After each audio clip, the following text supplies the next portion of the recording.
고린도전서 9장 19절에서 27절까지 말씀을 교독합니다. 내가 모든 사람에게서 자유로우나 스스로 모든 사람에게 종이 된 것은 더 많은 사람을 얻고자 함이라. 유대인들에게 내가 유대인과 같이 된 것은 유대인들을 얻고자 함이요 율법 아래에 있는 자들에게는 내가 율법 아래에 있지 아니하나 율법 아래에 있는 자같이 된 것은 율법 아래에 있는 자들을 얻고자 함이요 율법 없는 자에게는 내가 하나님께는 율법 없는 자가 아니요 도리어 그리스도의 율법 아래에 있는 자이나 율법 없는 자와 같이 된 것은 율법 없는 자들을 얻고자 함이라. 약한 자들에게 내가 약한 자와 같이 된 것은 약한 자들을 얻고자 함이요 내가 여러 사람에게 여러 모습이 된 것은 아무쪼록 몇 사람이라도 구원하고자 함이니 내가 복음을 위하여 모든 것을 행함은 복음에 참여하고자 함이라.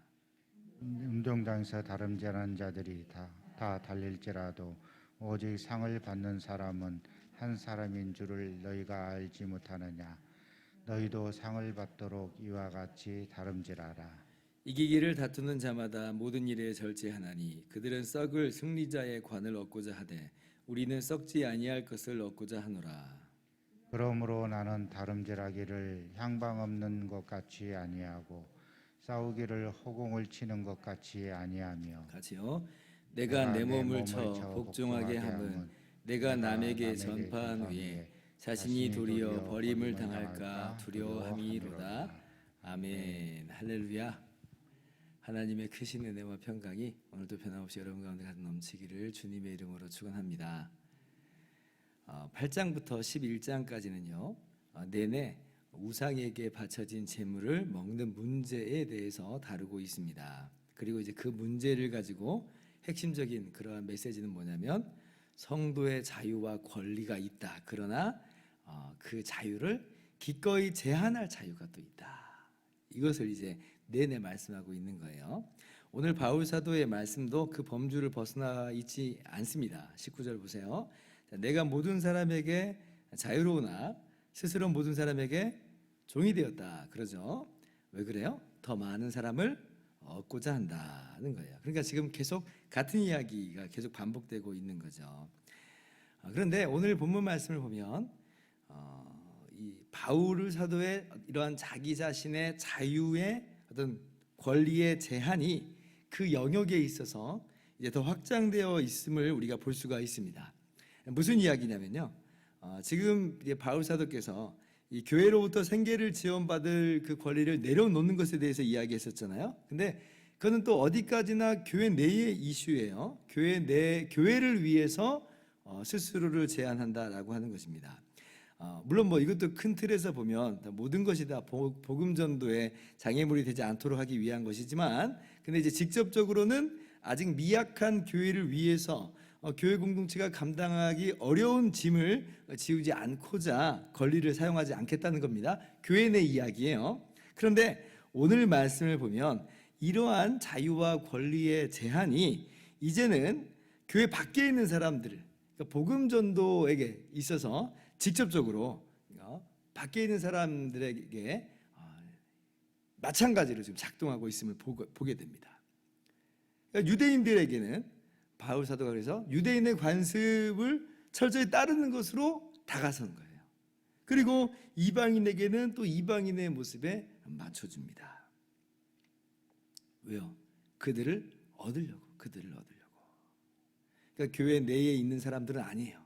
그러나 교회 밖에 있는 바로 그 사람들이지만 그들에게도 똑같은 모습으로 다가가면서 그래서 그들을 주님께로 인도하고자 한다는 거죠. 아주 뭐 단순하게 예를 들면 뭐 이런 거라고 생각을 한번 해볼 수 있겠어요. 유대인 친구를 전도한다고 한번 생각을 해봅시다. 유대인 친구를 전도하려고 이제 하는데 어느 날 뭐 밥을 먹으러 가는데 밥집이 딱 한 군데만 열었어요. 근데 딱 들어가니까 메뉴가 두 가지, 돼지고기하고 야채, 이렇게 두 가지밖에 없어요. 뭐 오늘날이야 뭐 야채만 먹는 사람들도 많고 또 건강에 좋다고 하니까 또 좋아라 할 수 있지만, 아니 뭐 풀떼기만 딱 먹을 수는 없잖아요. 바울은 유대인이지만 그러나 유대인의 어떤 그 율법의 제의적 요소가 그리스도 안에서 다 완성됐음을 믿기 때문에, 알기 때문에 얼마든지 돼지고기를 먹을 수 있어요. 그런데 유대인 친구는 돼지고기 못 먹잖아요. 율법에 돼지고기 먹지 말라고 했으니까. 어떻게 해요? 바울 사도가 그러면 야, 나는 돼지고기 먹을 거니까 너는 야채 먹어라. 이럴 수는 없죠. 이럴 수는 없죠. 그냥 아주 그냥 간단한 예를 든 거예요. 그러면 바울 사도도 똑같이 맞춰주는 겁니다. 자신의 권리, 자신의 자유를 제한하는 거예요. 똑같이 야채를 먹으면서 그렇게 기꺼이 유대인에게 다가간다, 맞춰준다라고 하는 것입니다. 진짜로 이와 비슷한 신뢰가 사도행전 16장에 보면 바울 사도의 이 전도의 모습에서 나타나는 것을 볼 수가 있어요. 디모데가 바울 전도팀에 합류하는 그 대목이거든요. 근데 합류할 때에 디모데에게 할례를 받게 합니다. 다른 이유 아니에요. 할례를 받아야 유대인이 돼야 그래야지 구원받는다. 바울 사도가 그 목숨 걸고 싸웠어요. 그런 의도는 전혀 아니에요. 그러면 왜 그러면 디모데에게 할례를 받게 하느냐? 디모데가 어머니가 유대인이고 아버지가 헬라인이에요.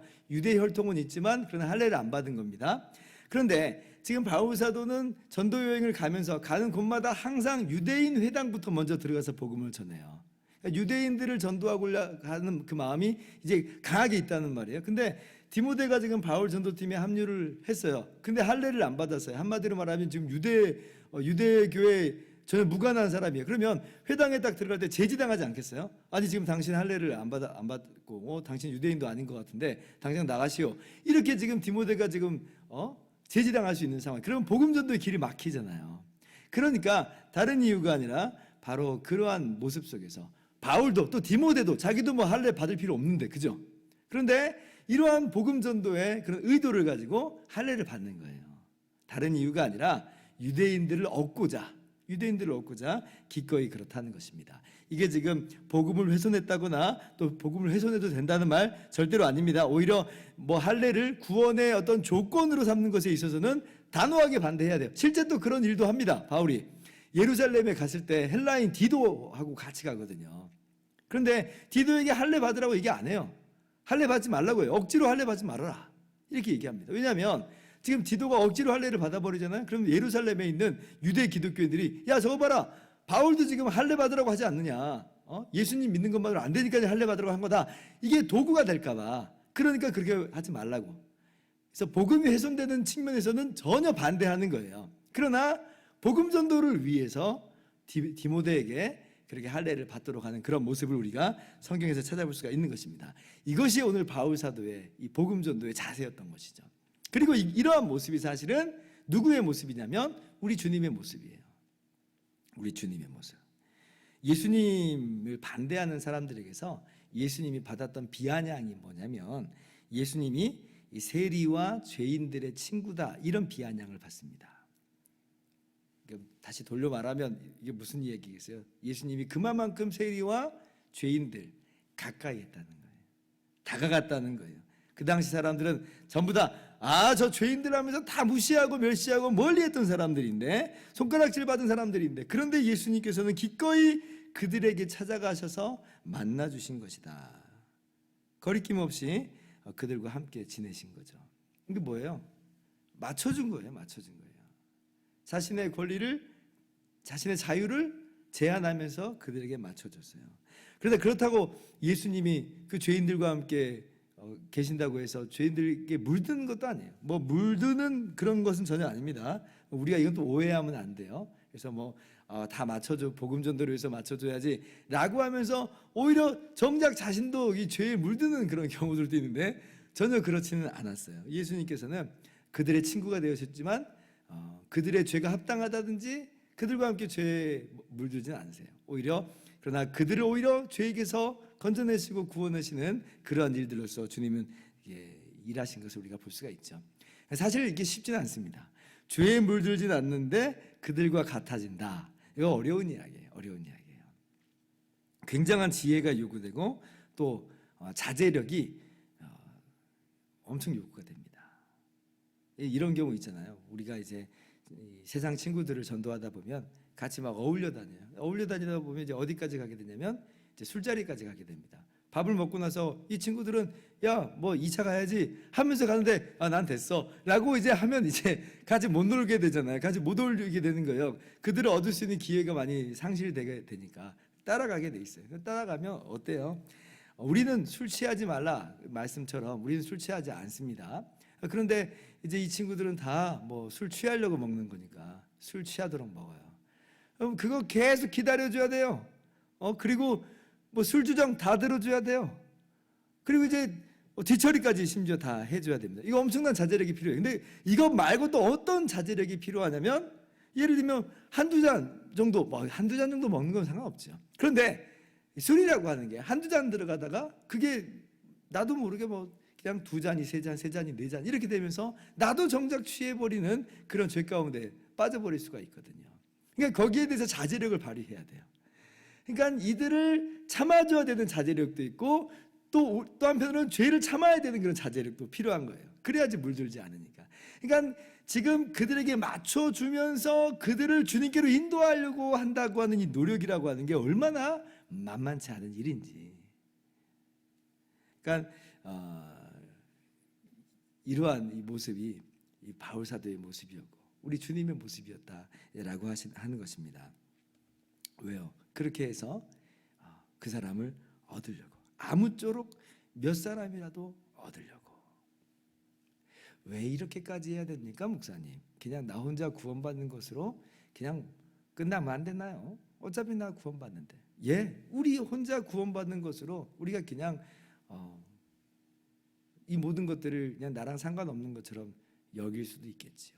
그러나 오늘 말씀은 그렇게 이야기하지 않는 거예요.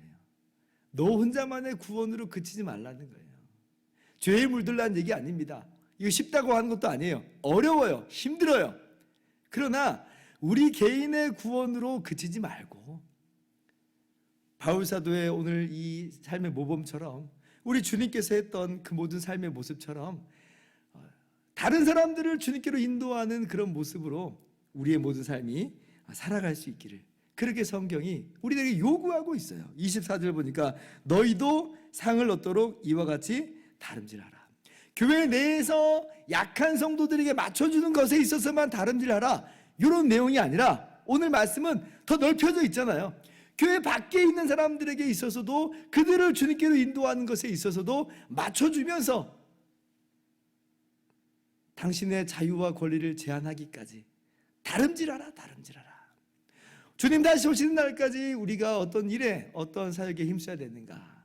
우리 스스로의 권리와 자유를 내려놓고 복음 전도하는 것 정말 쉽지 않지만 그러나 상을 얻도록 다름질하는 삶이 오늘 우리의 모습이 되어야 되겠습니다.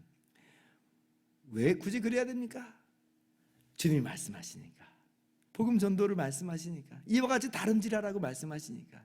그러므로 우리 개인의 구원만으로 그것으로 만족하고 그치지 말고 주님 오시는 날까지 이 은혜의 복음을 힘써 증거하는 저와 여러분 되기를 주님의 이름으로 축원합니다. 기도하겠습니다.